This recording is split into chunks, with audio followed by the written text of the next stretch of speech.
वैसे 3 दिवस में कोई कथा पूर्ण नहीं होती है, पर फिर भी आपके समक्ष संक्षिप्त में भगवान की कथा का वर्णन करेंगे।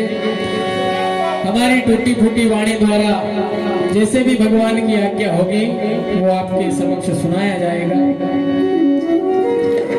और आपके ग्राम नरखेड़ा में हम पहली बार आए हैं और पहली बार ही हमने यहाँ कथा करी, इसलिए यदि कोई हमारे द्वारा गलती हो तो उसे क्षमा करें।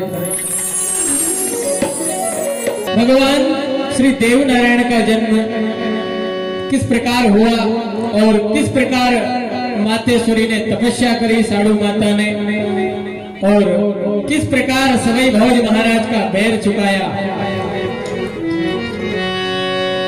जब 24 बगड़ावत सूरमा वीर गति को प्राप्त हुए,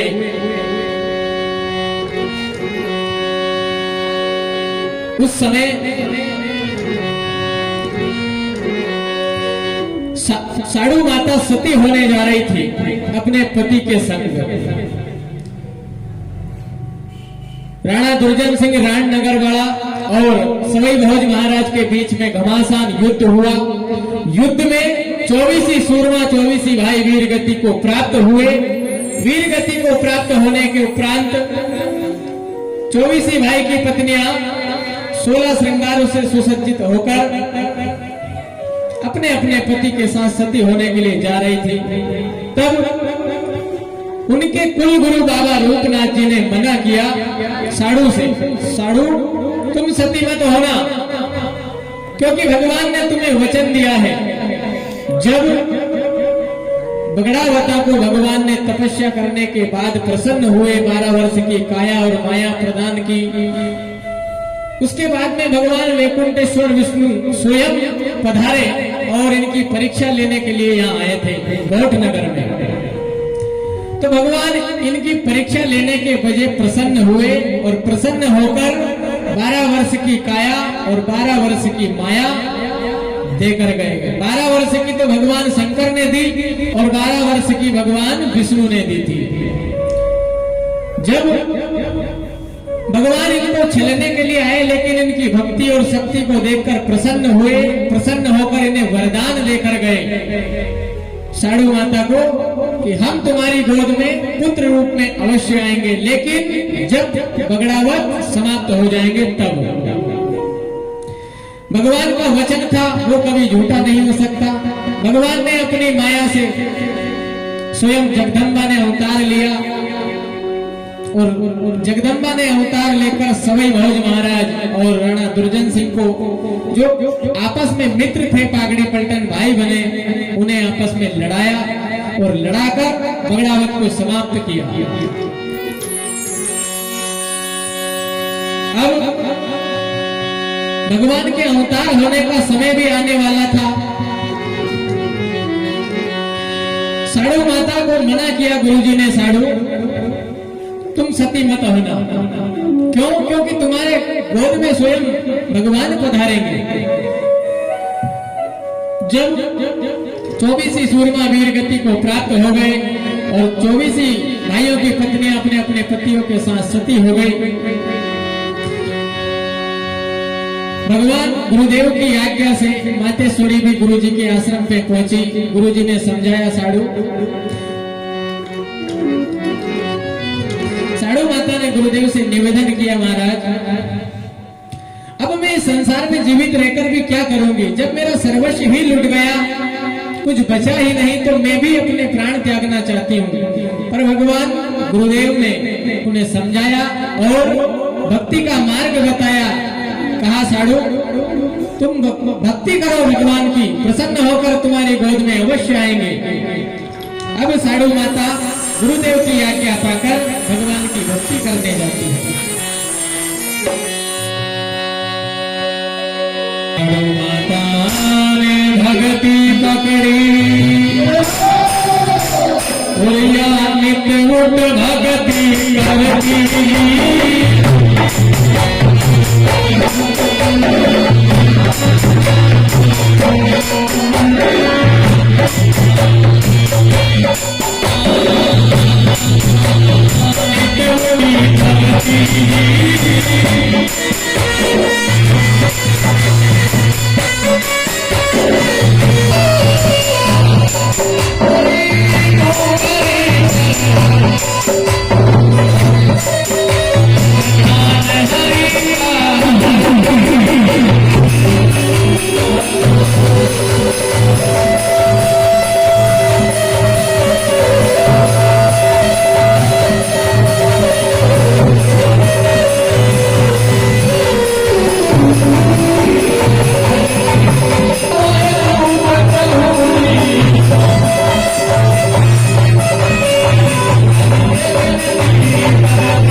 इस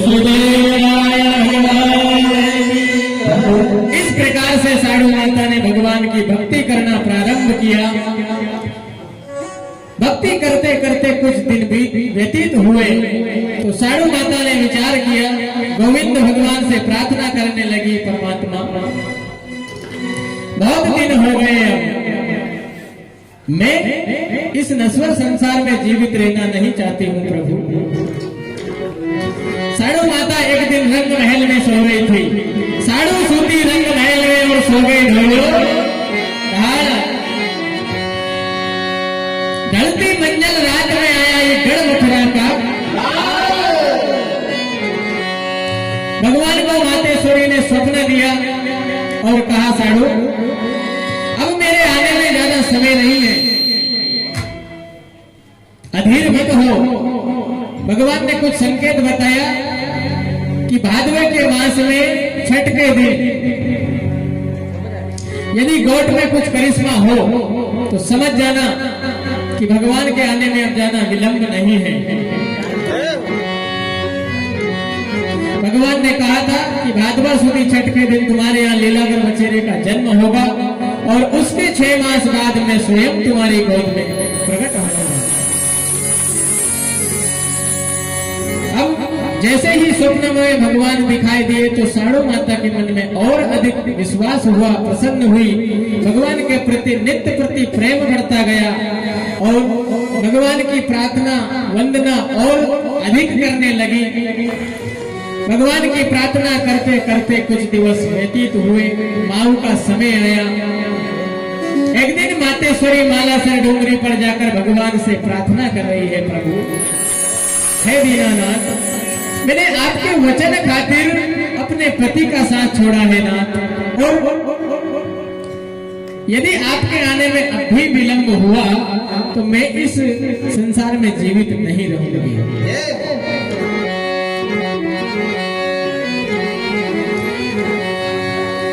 क्या प्रार्थना कर रही है मातेश्वरी? हो कदिया होगा बनवारी मारी गोद, हेऊ बीजों बाटड़ती।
मालासर डोंगरी पर पहुंची और भगवान से प्रार्थना करने लगी, है दीनानाथ, अब बहुत दिन हो गए, अब मुझसे रहा नहीं जाता आपके बिना। भगवान ने मातेश्वरी की प्रार्थना सुनी, क्योंकि समय भी आ चुका था भगवान का। भगवान ने वचन दिया था, साधु घबराना मत, में बगड़ावत समाप्त होने के 9 मास के बाद तुम्हारी गोद में अवश्य आऊंगा। जय हो। माऊ का महीना आया, मातेश्वरी मालासर डोंगरी पर पहुंची। भगवान के आने के पहले ही वहां का वातावरण बदल चुका था। सूखे वृक्ष हरे हो गए, झरने बहने लगे निर्मल जल के, कोयल बोलने लगी, मोर नाचने लगे भगवान के आगमन के पहले। पूरा वातावरण हरा भरा हुआ और भगवान श्री देवनारायण के जन्म के पहले मालासर डोंगरी फटी और उससे निर्मल जल की धारा बहने लगी। उस निर्मल जल की धारा में से भगवान श्री देवनारायण का अवतार हुआ। पहले कमल का पुष्प प्रकट हुआ और उस कमल के पुष्प में भगवान स्वयं नारायण प्रकट हुए।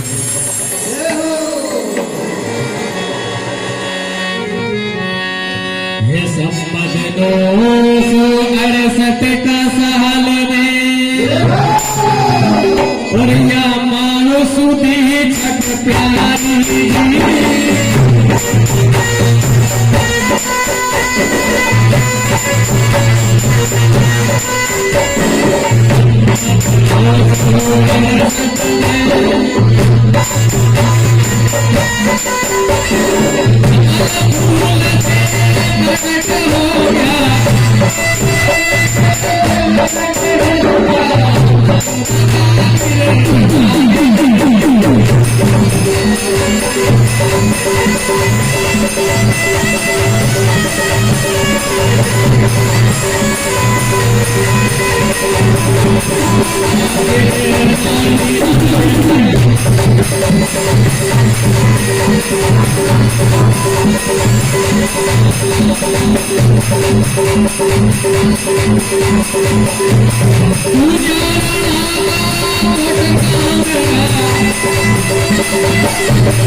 68 में सम्मत 968 भगवान श्री देवनारायण का जन्म हुआ माऊ सुदी छठ के दिन। कमल फूल से प्रकट हो गए भगवान। ये देखते ही मातेश्वरी प्रसन्न हो गई। हीरा दासी से कहने लगी, हीरा ये कोई साधारण बालक नहीं है, ये कोई अवतारी पुरुष लागे है। तो पहाड़ से निर्मल जल की धारा वही उसमें कमल का पुष्प प्रकट हुआ और उसमें से बालक प्रकट होना ये कोई साधारण बात नहीं है। धन्य घड़ी धन भाग है हीरा, भले उठो हो सूरज भगवान, अपने अठे पधार चुके गढ़ मथुरा का गोपाल। हीरा दासी ने कहा, मातेश्वरी ऐसा ही लागे है। मैंने भगवान को उठाया, गोद में लिया और प्यार दुलार करते हुए मातेश्वरी महल में पधारी हीरा दासी के साथ। अब जैसे ही नगर वासियों ने सुना कि साड़ू माता को एक पुत्र की प्राप्ति हुई है, पूरे नगर में चहल पहल हो गई, खुशी का माहौल हुआ। क्यों? क्योंकि 12 बरस बीत गए भगवान को दर्शन किए। बहुत दिनों बाद आज साड़ू के घर पुत्र की प्राप्ति हुई है। जब पगड़ावा समाप्त हुए तब से कोर्ट के सारे ठाट बाट समाप्त हो चुके थे। गिने चुने संख्या में लोग रहे। अब भगवान का जन्म उत्सव की तैयारी करी बड़े धूमधाम से। भगवान श्री देवनारायण का जन्म उत्सव मनाया जा रहा है। दिन भर लोग सहराते हुए, बधाई देते हुए, नाचते गाते झूमते हुए महल में पहुंचे। उस समय भगवान ने स्वयं थोड़ी कला दिखाई, क्योंकि उस समय गाने बजाने वालों सबकी कमी थी। हे वो नगारा सीधा हो, कत पे डंका लाया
अपने अठे सब लोग आए, पर बालक का जन्म हुआ है तो मन के वास्ते एक सुंदर पालना की जरूरत है।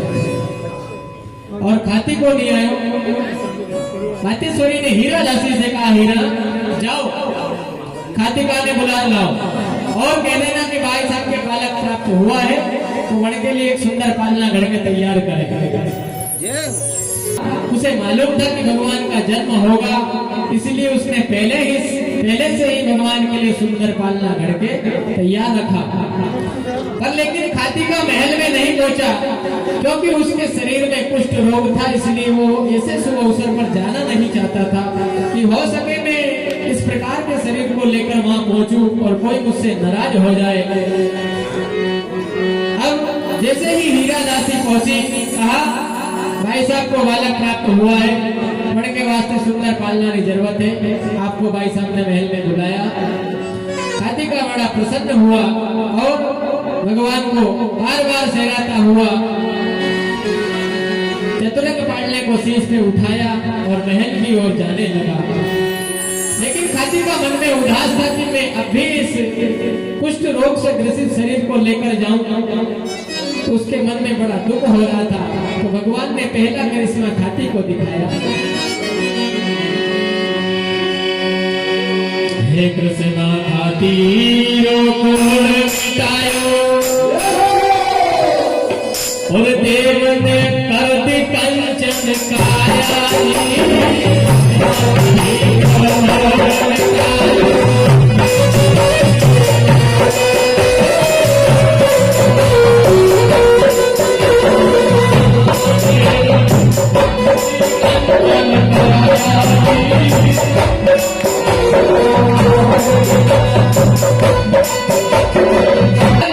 कृष्णा खाती का कौड़ मिटाया, देव ने कर दी कंचन जैसी पार गंगलो पार नहीं पायो और समुद्र थाग नहीं गया। जैसे ही भगवान श्याम सुंदर ने उसके ऊपर कृपा करी और कृष्णा खाती के तन का कौड़ झड़ गया, सुंदर काया हो गई। ये देखकर खाती का बड़ा प्रसन्न हुआ और मन में मगन होता हुआ भगवान के चतुरंग पालने को शीश पर रखकर महल में प्रस्थान किया और आई आंगन में जाकर पालना रख दिया। देखकर माती सूरी प्रसन्न हुई, कहने लगी हीरा अपने अपने जैसे सुंदर बालक की प्राप्ति हुई वैसा ही खाती का सुंदर पालना घड़ के लाया है। देखकर बड़ी प्रसन्न हुई, कहने लगी हीरा अटे खाती का ने भर मोती की थाल मेल को क्या कह रही है माती सूरी। हीरा खाती को